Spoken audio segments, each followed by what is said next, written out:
नमस्कार दोस्तों, मैं हूं अभिनव सिंह और एक बार फिर से आप सभी का बहुत बहुत स्वागत है। दोस्तों आज मैं आपको परसेंटेज का बेहतरीन ट्रिक के साथ बहुत कुछ बताने वाला हूं, तो आप बने रहिएगा आखिर तक। ऐसे जो सवाल होते हैं उसको मैं लास्ट में डिस्कस करने वाला हूं। पहले हम ऐसे बेसिक से क्वेश्चंस को सॉल्व करेंगे, क्योंकि सारे क्वेश्चन जो बताऊंगा मैं सारे ग्रुप डी में पूछे गए हैं। तो आप लोग मुझसे कई सारे टॉपिक पे डिमांड कर रहे थे, तो परसेंटेज का भी डिमांड आ रहा था, तो मैं सोचा कि परसेंटेज पहले कर लेता हूँ कुछ चीज़ें। अभी परसेंटेज में एक क्लास में ख़त्म भी नहीं हो पाएगा, क्योंकि इसके अलावा भी अभी बहुत सारे मैं देख रहा था अलग अलग टाइप के होते हैं ना, तो इसमें कुछ टाइप के इसमें करूँगा इस क्लास में, उसके बाद नेक्स्ट क्लास में करूँगा। और उसके बाद जो भी टॉपिक से टेंशन मत लो, सब ला रहा हूँ, धीरे धीरे ला रहा हूँ अभी, ठीक है। अब परसेंटेज पे आते हैं। 250 का 46% कितना होगा? वैसे इसको तो बड़ा मतलब आसान क्वेश्चन है, लेकिन बहुत लोग को इसमें भी कन्फ्यूजन होती है। तो जो कमज़ोर छात्र हैं उनको भी सीखना जरूरी है, जो तेज़ है उनको भी ज़रूरी है ना। तो पहले कमज़ोर वालों के लिए आएगा, बाद में तेज़ वालों के लिए आएगा। तो देखो, दो चीज़ फोकस करना है परसेंटेज में। एक तो 1%, दूसरा 100%। ये मैं क्या बोल रहा हूँ आपको समझ आ रहा है मैं क्या बोलना चाहता हूँ? हमेशा 1% क्या है इस पर ज़रूर फोकस करना है आपको, और 100% क्या है ये भी फोकस करना है। जैसे 250 का 46% पूछ रहा है, तो पहली बात तो 250 पूरा कितना परसेंट है? 100% है। 250 पूरा कितना परसेंट है? 100% है। तो इसी 250 को अगर हम 100 से डिवाइड कर देते हैं दोस्तों, तो 1% आ जाएगा कि नहीं आ जाएगा? बिल्कुल आ जाएगा, है ना भाई। कोई चीज़ अगर 100% है तो इसको 100 से डिवाइड कर दिए तो 1% आ गया। जब 1% आ गया तो इसी चीज़ को अगर 46% पूछ रहा है ना, तो 46 में अगर गुणा कर देंगे तो 46% आ जाएगा। बस वही करना है हमको, इससे ख़त्म। उसके बाद ये 10, तो इसको 5 दूना 10, 5 गुणे 2 कर दो, ताकि ये क्या हो जाएगा? 23 दूना 46 हो जाएगा और 5 25 हो जाएगा। तो 23 पंचे कितना होता है? 20 पंचे 100, 5 से 15, 115 आपका आंसर आ गया। बात समझेगी नहीं? पहले 100% डिवाइड करके, मतलब पहले 1% निकालो, फिर उसके बाद उसकी वैल्यू निकाल लो। जैसे 60 में से 48 कितना परसेंट होगा? अच्छा एक बात बताओ, 60 टोटल कितना है? 100% है। अगर हम 60 को 100 से डिवाइड करते हैं, 60 को 100 से डिवाइड करते हैं तो 1% आ जाएगा। बोलोगे बिल्कुल। अच्छा 1% जब आ जाता है तो उधर तो गुणा करते थे हम लोग, लेकिन इधर क्या करेंगे? जो 48 है पूछ रहा है कितना परसेंट है, ये पूछ रहा है ना। तो 48 में जो 1% निकाला था हमने, उससे हम डिवाइड कर देंगे, है ना भाई। 1% जो आया, अगर उससे हम 48 में डिवाइड कर देंगे तो ये पता चल जाएगा कि आखिर 48 जो है वो कितना परसेंट है। तो इसको डिवाइड कर दो 48 में। तो भाई जब डिवाइड करोगे तो 60 नीचे हो जाएगा, लेकिन 100 ऊपर चला जाता है, पलट जाएगा ना, डिवाइड करोगे आप। तो उसके बाद अब बस काट दो इसको। क्या करना है? 8 48, 8 गुणे 10 80, 80%। 60 का जो 48 है वो 80% है, 80% है। किसी संख्या को 45% बढ़ाने पर वह 725 हो जाता है, वह संख्या ज्ञात कीजिए। ध्यान से समझ लेना, फिर से देख लेना चलेगा, लेकिन जिसको नहीं आ रहा है, मुझे मालूम है ये सब तो बहुत सारे लोगों को आता होगा। कह रहा है किसी संख्या के 45% बढ़ाने पर, अगर ये बताओ किस में बढ़ाया गया भाई? 100 में 45 बढ़ा तो कितना हो गया? 145 हो गया। अब टोटल कितना हो गया? 145 हो गया। मतलब ये जो 725 है ये टोटल कितना है? 145 है। तो अगर 145 से हम डिवाइड कर देते हैं इसमें, तो 1% आ जाएगा नहीं आ जाएगा? बिल्कुल आ जाएगा। तो गुणे 100 से गुणा कर दो। क्यों? क्योंकि जब 145 से आपने डिवाइड किया तो 1% आया, तब 1% जब निकल चुका हम ना, तो 100 में से गुणा कर देंगे तो वह संख्या ज्ञात हो जाएगी, क्योंकि वो संख्या 100% है पूरी। तो बस अब इसको काट पीट दो। कैसे काटोगे भैया?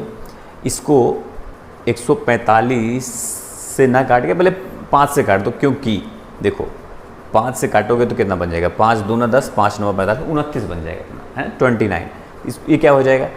5 1 कम 5 और 5 चौके 20, 55 25। अरे 145 ये वाला यहाँ पे आ गया, तो 29 पंचे 145, मतलब 5 गुणे 100 500, मतलब कि 500 इसका 100% होगा, और उसका जो 45% जब बढ़ गया, मतलब 145%, वो आ गया 725। ठीक है। अब अगला क्वेश्चन पर आते हैं।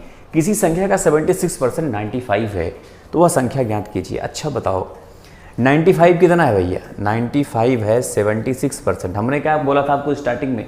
1% और 100% पे फोकस करना है आपको। तो ये जो 95 है ये 76% है। तो हमने जब इसको 76 डिवाइड कर दिया तो कितना आ जाएगा? 1%। मतलब हमको सबसे पहले 1% निकालना होता है हर जगह। मैंने हर सवाल में 1% निकाला कि नहीं निकाला। अब इसको 100 से अगर गुणा कर दोगे तो संख्या ज्ञान हो जाए, क्योंकि पूरी संख्या जो है 100% है। चलो ठीक है, अब इसको कैसे करोगे? अब ये जो है 4 से कट जाएगा दोनों, मतलब 4 से कट जाएगा, 4 एक कम 4, कितना बचेगा? 19 चौका 76 कहते हैं ना, और ये 25 चौका 100, और 19 पंचे 95, और 25 पंचे 125, मतलब आपका उत्तर क्या हो गया? 125 आपका आंसर हो गया। ये क्वेश्चन देखो, उस संख्या को ज्ञात करें जो 240 से 30% अधिक है। अब बताओ हमको, ये जो 240 है दोस्तों, ये कितना है? ये है 100%। इससे 30% अधिक पूछ रहा है। अगर हम 240 में 100 से डिवाइड कर देंगे तो 1% आ जाएगा, नहीं आ जाएगा? बोलोगे बिल्कुल आ जाएगा। अब इसको अगर हम 30% बढ़ा के, मतलब 130 से गुणा कर देते हैं, 130 से गुणा कर देते हैं तो क्या आ जाएगा? 30% बढ़ के आ जाएगा। तो चलो इससे काटा, इससे काटा, बस 13 चौका 52, 13 दूना 26, 5 5 312। कहाँ पे है 312? ये ऊपर वाला है, बस आ गया अपना, है ना। हम सब में क्या कर रहे हैं? 1% से डिवाइड कर रहे हैं ना, मतलब 1% निकाल रहे हैं, डिवाइड नहीं कर रहे हैं। 1% हमको निकालना है, सारा खेल अपना खत्म हो जाएगा। आगे देखते हैं, किसी संख्या का 108% 189 है तो वह संख्या ज्ञान कीजिए। अब भैया अगर 189 108% है तो सबसे पहले 1% निकालना है हमको कि नहीं निकालना? 108 से डिवाइड कर देंगे तो 1% आ जाएगा। अब गुणे 100 कर देंगे तो क्या आ जाएगा? वही संख्या आ जाएगी, अपने कुछ नहीं करना, टेंशन नहीं है। तो क्या हो जाएगा? ये अगर हम इसको काटते हैं तो ये बन जाएगा 54, ये बन जाएगा 50, अभी तो और कटेगा, मतलब 4 से भी कट जाता है ये, तो 54 क्या बन जाएगी? 27 है ना, 27 दूना और 25। उसके बाद दोस्तों, वैसे 9 से भी कट जाता है यार, ये भी 9 से काट देते हैं। 9 दूना 18, 9 एक कम 9, 21 9 189 हो जाता है, क्या बोलते हो? और ये 9 3 27, 3 आ जाता, 3 7 21, 7 तो आ गया, 25 7 175, ये अपना उत्तर हो जाएगा 175। तो कैलकुलेशन भी आपका ठीक ठाक होना चाहिए तो जल्दी आपका हो जाएगा। 6 घंटे का एक दिन कितना प्रतिशत है? मतलब एक दिन का जो 6 घंटे है वो एक दिन का कितना प्रतिशत है? अच्छा ये बताओ, एक दिन में कितने घंटे होते हैं? 24। तो 24 कितना परसेंट है? आप बोलोगे 24 100% होता है टोटल। तो अगर हम 24 को 100 से डिवाइड कर देंगे दोस्तों तो 1% आ जाएगा, नहीं आ जाएगा? हाँ। तो पूछ रहा है 6 24 का कितना प्रतिशत है? तो हम 24 में जब 100 से डिवाइड करेंगे तो 1% आएगा। तो उसी 1% से अगर हम 6 में डिवाइड कर देंगे, मतलब कि इसको हम डायरेक्ट भी लिख सकते हो आप। ये चीज़ मैं बार बार क्यों बता रहा हूँ? क्योंकि आप कुछ लोग भूल जाते हैं, इसलिए मैं इसको कह रहा हूँ कि 24/100 1% निकला। अब 1% से 6 में डिवाइड कर दो, तो जब डिवाइड करोगे तो 24 तो नीचे आ जाता है लेकिन 100 ऊपर चला जाता है। खैर ऐसे लिखा जाता है इसको। तो अब इतना कई बार बता दिया, अब आपको डायरेक्ट ही लिखूंगा ऐसे में, ठीक है। 6 चौक 24, 4 आया, 6 25 मतलब 25 आपका उत्तर हो गया, 25% है ना। अब चलो अगला देखते हैं, 1.5 दिन का 15 मिनट कितना प्रतिशत का बराबर है? अब 1.5 दिन बोले तो 1.5 दिन बोले दोस्तों 36 घंटे। अच्छा 36 घंटे में मिनट पूछ रहा है ना, मिनट तो कितना मिनट होता है भैया? 60 मिनट, गुणे कर दो 60, क्योंकि 36 गुणे 60। 15 मिनट का पूछ रहा है, मतलब 15 मिनट जो है वो 36 घंटे बोले तो 60 गुणा करोगे तभी तो मिनट में आएगा ना। और गुणे 100 कर तो जो आएगा वही आपका आंसर हो जाएगा। वही चीज़ तो मैंने किया ना इसके पहले जो कर रहा था मैं। चलो खैर, इसको काटा मैंने, कुछ समझ में ना आया मुझे बताना। उसके बाद दोस्तों ये क्या हो जाएगा, आप इसको क्या 3 गुणे 2 कर दो, 3 दूना 6 हो जाएगा ना अपना। ये 2 पंचे 10 5 और 3 पचे 15 5, अच्छा 5 25 हो गया। ये 25/36 दिया तो है ये, तो 25/36 अपना आंसर हो गया। बड़े इजीली निकल गया कि नहीं। चलो अब अगला देखते हैं, एक परीक्षा में उत्तीर्ण होने के लिए आवश्यक न्यूनतम अंकों का प्रतिशत जो है वो 38% है। मतलब पास होना है आपको 38% पाना ही पाना है। यदि अधिकतम अंक 750 है तो किसी विद्यार्थी को परीक्षा में उत्तीर्ण होने के लिए कितना प्रतिशत पाना जरूरी है? 38% ना, कितना मार्क्स पूछ रहा है वही चीज़। अच्छा ये बताओ, ये जो 750 है पूरा कितना परसेंट के बराबर है? 100% के बराबर है। अगर हमने इसको 100 से डिवाइड कर दिया तो कितना आ गया? 1% आ गया। अब इसी चीज़ को अगर हम 38 में गुणा कर देंगे तो 38% निकल जाएगा, और 38% अगर कोई पा गया तो पास हो जाएगा। वही तो पूछ रहा है पास होने के लिए कितना चाहिए, तो इससे हमने मार दिया, इसको कट गया है कि नहीं। उसके बाद क्या किया मैंने दोस्तों, उसके बाद क्या किया, इसको 5 गुणे 2 कर दो, ज़्यादा से बेटर रहेगा। 19 दूना 38 हो जाएगा ये, और ये 15 पचे 75, 15 गुणे 19, 15 9 135 के 5 13, 15 कम 15 13 कितना हो जाएगा? ये हो जाएगा 28। 285 कहीं दिया है क्या? ये ऊपर वाले में है, यही आपका आंसर। 285 मार्क्स पाना जरूरी है अगर आपको पास होना है तो। कक्षा 10 के छात्रों के लिए एक परीक्षा आयोजित की जाती है। अब किस छात्रों के लिए छोड़ो, बस छात्रों के लिए। 96% छात्र सफल हो गए। अच्छा बताओ पास कितने हुए? 96% क्या हुए? पास हो गए। तो अच्छा फेल कितने हुए होंगे फिर? फेल हुए होंगे 4%। ये बड़ा होशियार, ये बोल रहा है पास तो हुए, फेल का बोल रहा है 50 लोग असफल हो गए। इसको सोच रहा है हम लोग को पता नहीं चलेगा, लेकिन तुरंत पता चला कि नहीं चला। फेल कितने हुए? 4% हो गए। हमको पता चल गया कि जब 96% पास हुए तो 4% लोग फेल हुए होंगे। तो ये क्या खेल खेल रहा है हम लोग के साथ? असफल का बता दिया 50, अब सफल वालों को नहीं बता। बोल रहा सफल क्या बोल रहा है? कितने छात्र उपस्थित थे, कुल छात्रों की संख्या पूछ रहा है। चलो ठीक है। अच्छा ये जो 50 या 4% के बराबर, इतना सबको पता है कि नहीं, है ना? जब 4% फेल हुए उसकी संख्या 50 है, तो समझ में आ रहा है ना? ये जो 50 है ये 4% के बराबर, अगर हम 4 से डिवाइड कर देते हैं दोस्तों तो 1% का मान आ जाएगा, नहीं आ जाएगा? बिल्कुल आ जाएगा। अब इसी में अगर हम 100 से गुणा कर देंगे, भाई 4 से डिवाइड किया तो 1% आ गया। अगर हम पूछ रहा टोटल छात्र कितने थे तो 100 से गुणा, टोटल मतलब 100%, गुणा कर दो तो 25 चौका 100 और 25 पंचे 125 मतलब 1250 आपका आंसर हो जाएगा। बोलो समझ में आ रहा है ना? कमेंट बॉक्स में बताना कोई डाउट हो, कोई संदेह हो, कुछ प्रॉब्लम हो तो फिर से देख लेना, ध्यान से देख लेना। 60 छात्रों की एक कक्षा में 60% छात्र है जो लड़के हैं। अच्छा देखो हमको बताओ 60 लोगों में अगर 60% 36 लड़के हैं, कितने हैं? बॉयज़ कितने हैं? 36। अच्छा जब कुल 60 थे हमने निकाल लिया, समझ गए? अब तो जल्दी जल्दी कर सकता हूँ ना मैं। 36 बॉयज़ हैं तो आप बोलोगे कि 24 गर्ल्स होंगी, है कि नहीं? 24 गर्ल्स होंगी, है ना? अब देखो आगे क्या होता है। 25% लड़कियां साइकिल द्वारा स्कूल जाती हैं। अच्छा टोटल 24 लड़कियां हैं दोस्तों, तो इसमें से 25% कितना होगा? 6 चौक 24 6 होगा ना? अरे भाई अच्छा एक बात आप लोग को मालूम है कि नहीं, जिससे 25% का मतलब होता है 25/100, 25 चौका 100 मतलब 1/4 को 25% कहते हैं। 50% मतलब आधा, यही तो अब चाहो तो आप 24 इसे 24/100 गुणे 25 करो, तब भी 25 चौका 100, 6 चौक 24 6 ही आएगा। मतलब कि 25% लड़कियां, मतलब 6 लड़कियां जो कि साइकिल से स्कूल जाती हैं, ये तो हमको पता है। उसके बाद कह रहा है ऐसी लड़कियों की संख्या कितनी है जो साइकिल से स्कूल नहीं जाती हैं? तो 18। भाई जब 6 लड़कियां साइकिल से स्कूल जा रही हैं तो 18 लड़कियां हैं जो पैदल बस से जाती हैं कि प्लेन से जाती हैं, लेकिन साइकिल से नहीं जाती। इतना कंफर्म है। चलो आगे बढ़ जाते हैं। एक अभ्यर्थी 20% अंक प्राप्त कर 35 अंकों से अनुत्तीर्ण हो जाता है। अरे बाप रे बाप, ये सवाल मस्त वाला, ध्यान से इसको समझना, नहीं तो फिर कंफ्यूज रहोगे। मतलब कि 20% पाता है बेचारा, लेकिन प्लस 35, क्यों प्लस कर रहा हूं? क्योंकि तभी पास मार्क होगा उसका।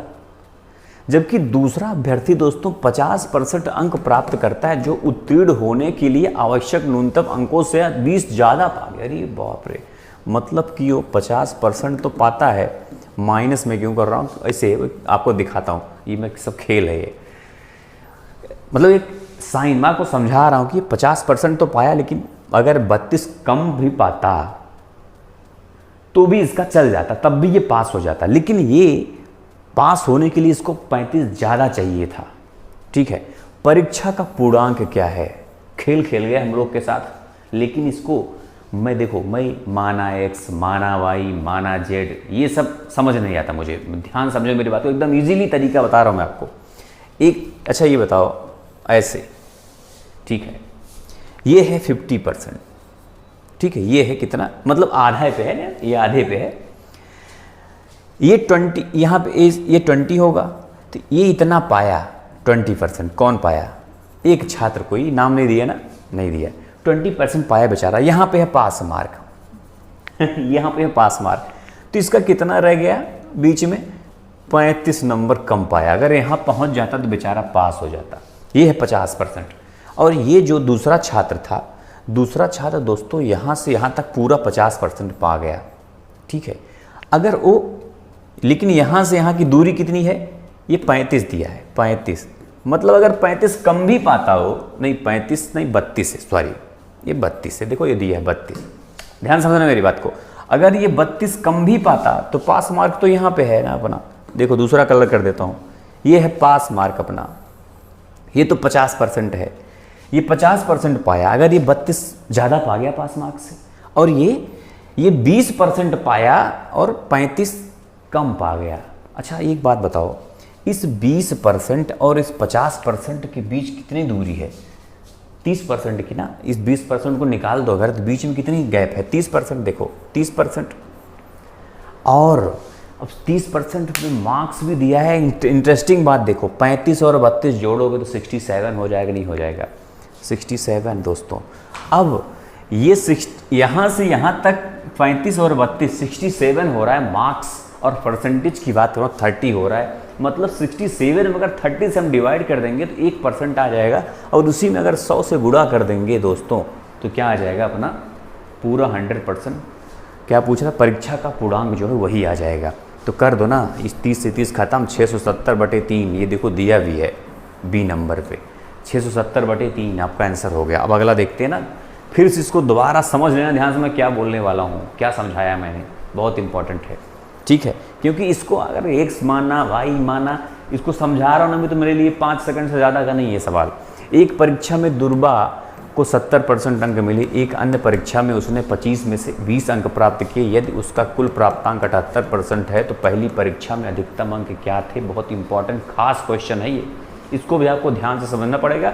और इसमें भी मैं मानने वाला नहीं हूँ कि माना इतना माना उतना। देखो इसमें क्या हुआ कि दुर्बा ने एक परीक्षा दी जिसमें 70% उसको मिला, चलो ठीक है, और एक अन्य परीक्षा भी दी उसने, जैसे मान लो 2 पेपर देते हैं, कोई 2 पेपर दिए, दूसरा पेपर दिया उसने, तो उसमें क्या कह रहा है दोस्तों कि 20 नंबर पाया 25 में। अच्छा कोई अगर 20 मार्क्स पाता है 25 में तो कितना परसेंट होता है, 80% है ना, अगर ऐसे निकालोगे तो 80% ना, 25 चौका 100, 20 चौके 80, तो 80%, मतलब उस दूसरे में उसको 80% मिला। परसेंटेज ने दिया नहीं है, लेकिन हम तो निकाल लेंगे ना, हम लोग तो इतना पता है, हम लोग स्मार्ट हैं।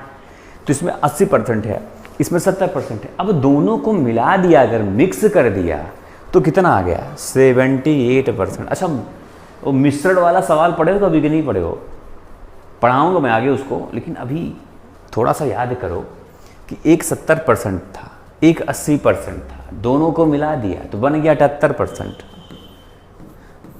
ये कितना आएगा 8, ये कितना आया 2,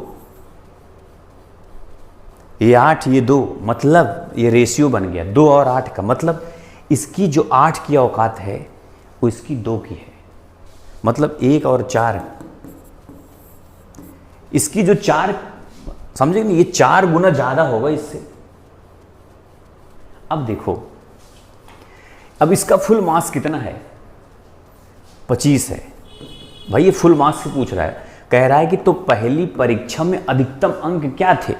इसमें पहली परीक्षा में जो 70% वाले में इसमें अधिकतम अंक क्या थे, तो उसके लिए क्या करेंगे, जो दूसरे में था, दूसरे का 4 गुना, उसका 4 गुना ज़्यादा है ना, तो 4 से डिवाइड कर दो ना, क्या करना है, जैसे दूसरे में 25 था तो उसका 4 भाग दे दो।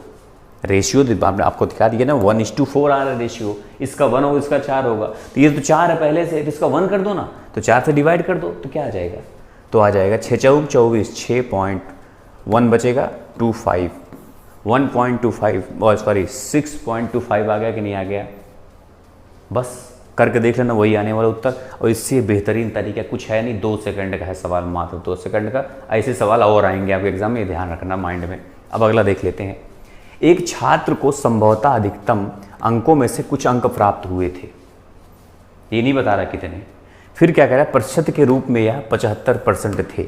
यदि प्रश्न पत्र में एक अंक का एक और प्रश्न जोड़ दिया गया तो वह इसका उत्तर सही देता, तो उसको 76 हो जाता। अच्छा ध्यान समझो इसका क्या कहना चाहता है। मान लो एक 100 नंबर का कोई प्रश्न पत्र था, तो उसने उसमें 75% पाया।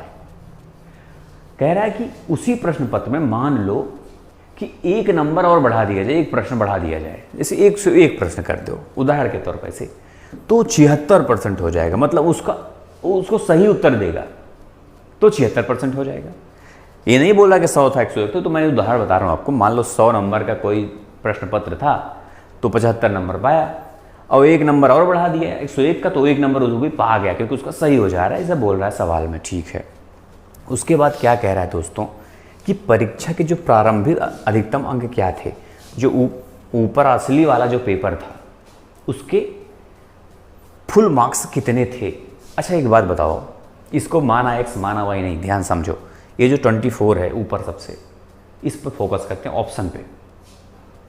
मान लो 24 मार्क्स का पहला पेपर रहा होगा उसका, मान लेते हैं, ये भी बोल रहा है मान लो तो हम भी बोल रहे हैं मान लो 24 मार्क्स का पहला पेपर रहा होगा उसका, तो 24 मार्क्स में अगर 75% पाया तो कितना पाया, 18 है ना, 6 चौक 24 होता है, 6 3 18 होता है, तो मतलब 18 नंबर पाया। इतना समझ गए ना आप लोग, 75% मतलब 18, इतना समझा, इतनी देर समझाया मैं, अब ज़्यादा नहीं बताऊँगा। 24 का 75% जो होता है वो 18 होता है, तो उसने 24 में से 18 नंबर पाया, 75%। फिर एक नंबर बढ़ गया, मतलब उसका जो पेपर हो गया वो 25 नंबर का हो गया, और उसका नंबर भी बढ़ गया, मतलब उसका नंबर 19 हो गया। कह रहा है वो 76%। अगर 19 25 का 76% है तो समझ लो वही 24 आपका उत्तर हो जाएगा। आगे बढ़ चलते हैं।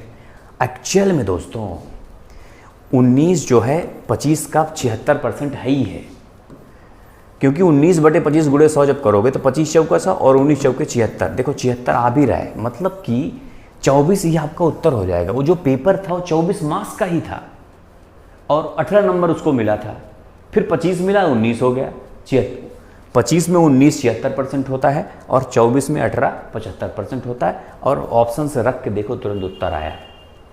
और यही आपका इससे बढ़िया अगर कुछ करना चाहोगे ना तो बेकार है, किसी काम का नहीं है। दीक्षा ने एक परीक्षा में 58% अंक प्राप्त किए, जिसके अधिकतम अंक 450 थे। उसे कुल कितने प्राप्त हुए, ये आपको होमवर्क के लिए मैं देता हूँ, क्योंकि ये आखिरी आज का सवाल है। बाकी टॉपिक जो है अगले क्लास में डिस्कस करूँगा मैं। ठीक है दोस्तों, ध्यान रखना एक बात, पहली बार अगर चैनल पर आए हो दोस्तों तो सब्सक्राइब करना बहुत ज़रूरी है। अगर अभी तक सब्सक्राइब नहीं किया, दूसरी बार आए हो, तीसरी बार, कुछ लोग ऐसे भी जो पढ़ते हैं सब्सक्राइब नहीं करते हैं, तो सब्सक्राइब करो, घंटी भी दबाओ, ऑल पे भी प्रेस करो। और परिवार को बढ़ाना है ना, अपने दोस्तों वगैरह को सबसे बताओ कि एक टीचर है अपने नए वाले, है ना, तो अपने परिवार, क्योंकि आप भी तो अब परिवार के हो चुके हो, तो अपने परिवार को बढ़ाना है, थोड़ा सा बढ़ा जाए तो उसके बाद टेंशन नहीं है, फिर मज़ा आने वाला है भविष्य में। ठीक है, तो इसको होमवर्क बताओ आप लोग कि इसका आंसर क्या होगा, आराम से देख के बढ़िया से जल्दी से करो। बहुत इजी क्वेश्चन है, समझते हो सब लोग, इतनी देर समझाया मतलब आपको समझ में आ गया होगा। तो बस दोस्तों इस क्लास में इतना ही, लाइक थोड़ा ज़्यादा करिए करो सब लोग, एक ही बार किया करो एक लोग मतलब। तो बस इस क्लास में इतना ही, मिलते हैं नेक्स्ट क्लास में, तब तक के लिए जय हिंद, जय भारत।